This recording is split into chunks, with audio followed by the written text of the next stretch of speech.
সাথে গুঁড়া দুধ মিশিয়ে দিলাম 2-3 চামচ। আমরা সব গুঁড়া দুধ খেয়ে ফেলেছি। আমি এখন নাড়া দিব। আমরা এখন নেড়ে দিচ্ছি।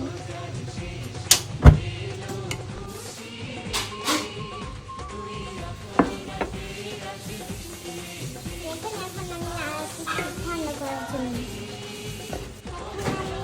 বানাবো পুডিং। আগে ডিম নিয়ে বানাতে হবে। আমি এখন পুডিং বানাবো। হ্যাঁ, দাও। ওয়াও, এটা সম্মতি না। Oh no! Oh my god! অনেক সুন্দর। এখন দুইটা হইলো। বানাতে হবে।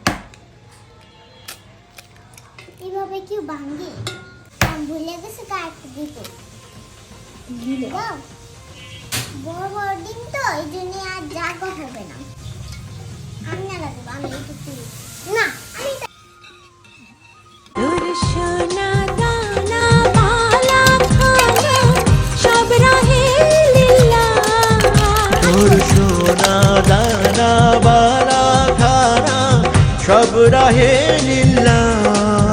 বেজাত মুর্দা মুসলিমি রাজ ভালাইতে। বেজাত মুর্দা মুসলিমে রাজ বানাইতে। ও রমজানের ওই রোজার শেষে এলো খুশি। পুডিং বানাই। আমার শরীরটা খারাপ শুয়েছিলাম, এখন আমাকে ডেকে নিয়ে আসছে। সব ফিনিশিং শেষ। আইসা দেখি যে একটু চিনি দেয় নাই, মানে প্রথম বানাইতেছে, বলতে একটু হবে। এখন একটু চিনি দিয়ে দিলাম, ছোটো মেয়ে মিশাচ্ছে আর কি। 3 চামচ দেব। এটা দেখেন, আমি এখন এটা ঢেলে দেব। এখন আমি এটা ছেঁকে নিয়েছি। ক্যারামেল থেকে হাওয়া মিটার গন্ধ আসছে। সুন্দর গন্ধ। দুধটা এখন ক্যারামেল দিয়ে ওভেনে দিয়ে দিই। অনেক গরম, তো ফ্রিজে রেখে ঠান্ডা করে তারপর ঢেলে নিব। রোজার শেষে এলো খুশি।